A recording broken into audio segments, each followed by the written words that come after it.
passion number 8, governments and how they should run. And all of the things that Samuel told us that governments do, every government does more than that now. They don't limit themselves to 10%. We pay 10% in Southern California just on sales tax.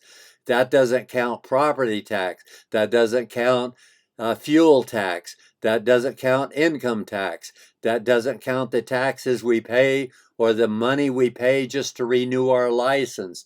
I pay for a fiduciary license. We pay taxes till I'm not sure we own anything anymore. We need to end that. We need to cut the government back. We need to continue eliminating deficit spending. We need to pay off our debt, so we do government debt. If we don't have a government debt, the United States of America will continue. If they don't learn their lesson, they're going to be going by the wayside.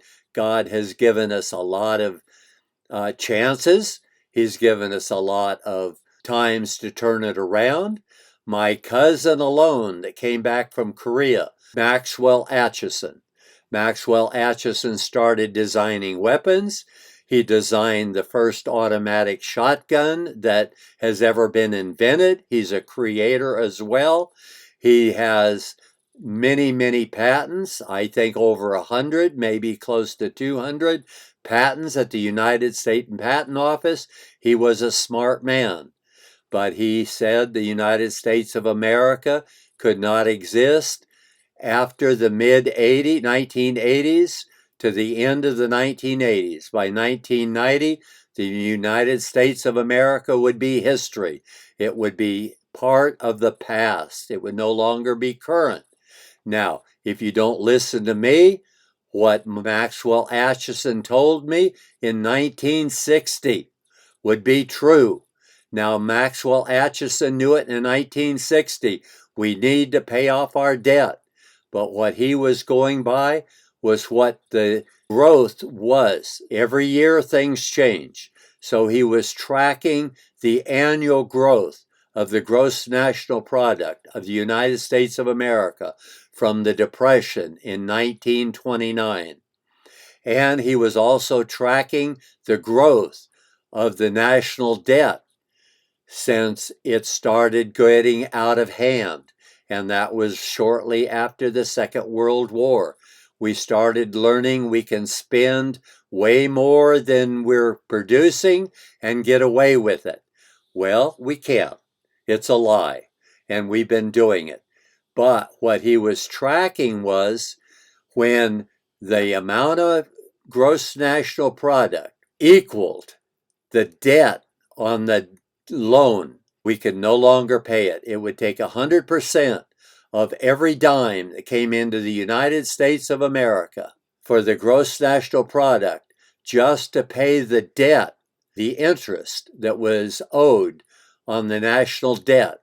That would be the same figure. There would be no money to buy anything, no money to pay a president, no money to do anything. The government would fold. It had no money. If you want to stay alive as a government, you have to have assets. If you have no assets, you're going in the toilet.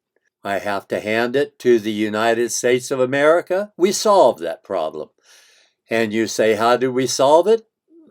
I have to give it to credit to Americans for figuring it out. Zero interest. With zero interest, you can finance any size of debt. It could be 10 times bigger than Maxwell said. And if you have zero interest on the debt, then you can finance it. So you have to admit, Americans have figured out a way to hang in there. But you haven't solved the problem. We need to start solving problems. We don't need to just put the problem over for our children and grandchildren to solve. They're not going to be any smarter to solve them than we are. We have to solve our problems. Number 1, make women equal. Number 2, get rid of killing in the world. No one human being is allowed to kill the other one. And then when you get rid of those two, Start on the third. Eliminate every slave society. If one person in the society is better off than the other one, get rid of them. The only reason they can hang on is using their horsepower engine to eliminate the competition. Now, we've learned in business, you can last longer if you eliminate the competition.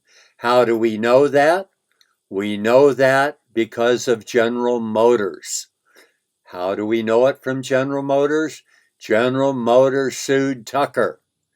Why did they sue Tucker? Tucker had a better product.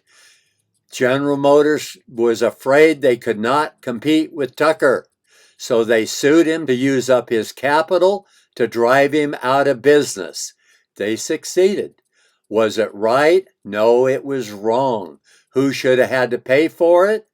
General Motors. Who did pay for it? Tucker. Well, you know, Americans have suffered the loss.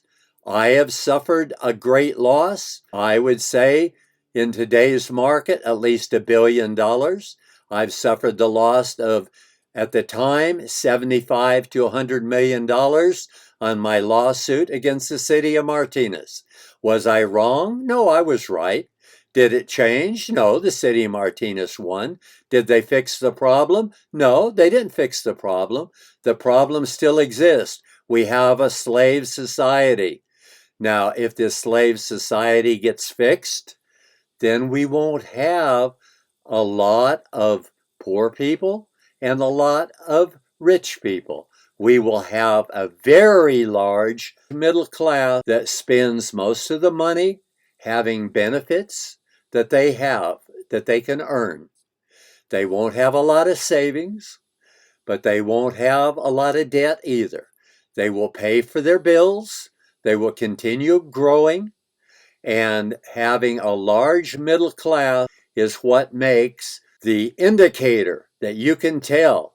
Doesn't prove that it's not a slave society, but it's a strong indicator that they are doing it right. And when you see the large middle class, you know you're moving in the right direction. When you see the middle class declining, you're moving in the wrong direction. America's been moving in the wrong direction since the Depression. It's time to turn it around. Let's make America a free society, something it has never been, but it was the dream of George Washington, of John Adams, of Thomas Jefferson, James Madison, and James Monroe, and all 45 presidents since then. Even our longest running president, Franklin Roosevelt, did. This was a Democrat, was a little different thinking. He thought in a more what we would refer to as a socialist society. And he created a lot of things that didn't work. Now, when Franklin Roosevelt did that, he had a good heart. He was trying to do what he thought was right. He missed the boat. All of those things he did not help to create a free society or a large middle class. They actually had very little to do. But we did have a very large middle class. We need to figure out what it was that made it. We need to go back to it. And we can't even begin to get there until we make women free. If you work on it, you can't find the answer because you don't have half of the people that need to be part of the answer. Unless women are absolutely free in America, we have half of the reason missing us. When we have those half working with us, we can figure out what makes a large middle class. And that's not only true for America, it's true for every government that ever existed on the face of the planet, and it will be true for every government that ever does exist on the face of the planet. And I help to tell you Muslims, it's true for you too. As long as you treat your women as property, you only have half a chance to ever make it. Put you on this earth knowing the difference. He put you on this earth to learn the difference. And if you don't learn it, that's your fault, not God's. God gave you all of the ability to learn the truth. I am a Christian. A lot of the things my Christian brothers will call me a non-Christian for, I do not believe. I do know the Bible was written by the inspiration of God, and I do not believe that everything in the Bible is perfect because the Bible was written by human beings. Jesus Christ never wrote anything. He could read, we know that, because he stood up in the temple and he read. Now, the other fishermen around him could not read. So that means that Jesus' life was on a different path than their life. So what caused Jesus to read taught him the other things to do what he was called to do, which was to be the Jewish Messiah. Now, did he do everything they wanted? No, he did not make them the number one nation. What he did is he says, I have learned from God, we are never going to be the number one nation. And if we don't learn that, we're going to be destroyed. And he was telling them the truth. Now, did their nation get destroyed? Yes, for almost 2,000 years. It was 70 AD. The temple was destroyed, and their sacrificial things that they did had to be looked at again. That wasn't how they received their forgiveness of God. Some of them still believe it and want the temple back so they can be forgiven. Well, there are Christians that think just like you do. You would be brothers to Christians more than you would be a brother to me. You would think I'd be calling you a liar. I would just say you're uneducated. I know uneducated people believe things that aren't true. That doesn't make them stupid. It makes them uneducated. Now, I wasn't stupid, and that's why it took 10 years. I was uneducated because I thought I was superior to my wife, and that fallacy in thinking, that fraud in thinking, allowed me not to be able to see it. Everything has consequences. If you don't see the truth, it has consequences that you don't know about. And those consequences we continue to live with. So if you want to be closer to God, you have to be closer to truth. Because when I get past Saul, then I can start talking about David. And one of the things that I want to pass up on Saul is I think Saul was probably a fairly decent man that did a lot of what he should have done. And I think Samuel cut him short. Saul was trying to learn as much as I'm trying to learn. He was just different than Samuel. And when his soldiers started defecting because they were leaving, gave the blessing that Samuel should have given. Samuel didn't come in time. Samuel did come at the time he said he would come by, but he came at the last minute. And Samuel was a day late and a dollar short too. I'm a day late and a dollar short. I can't condemn people for leaving, even though I get there on time. They thought I was going to be late. And if I'm going to be late, they want to be on time. So they had to leave, even though I did what I said. Samuel should have blamed himself and worked with Saul a little longer. Saul was a fairly good person. Saul had problems.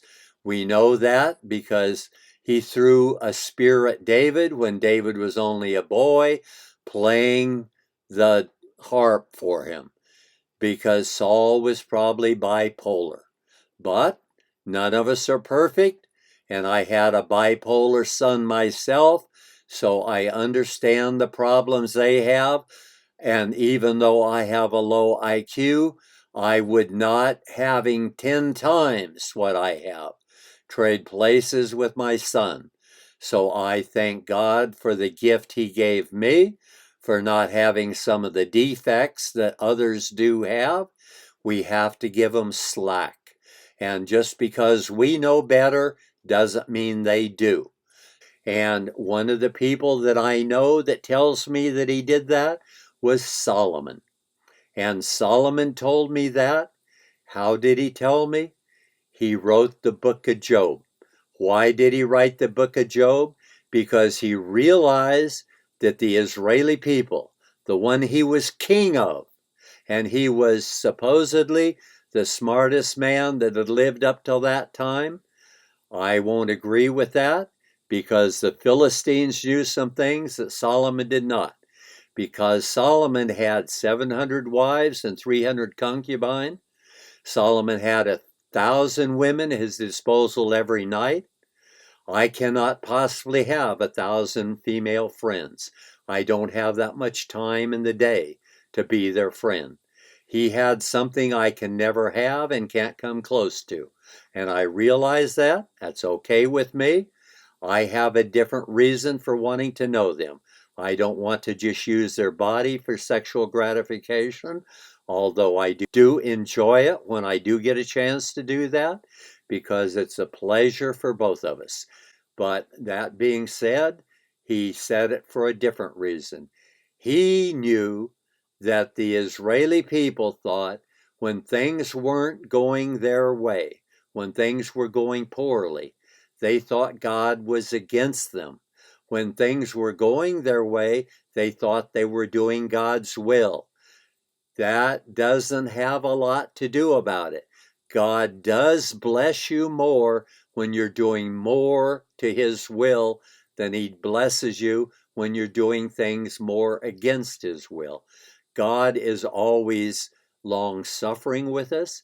He's always trying to help us, and he's trying to help the Muslims as well.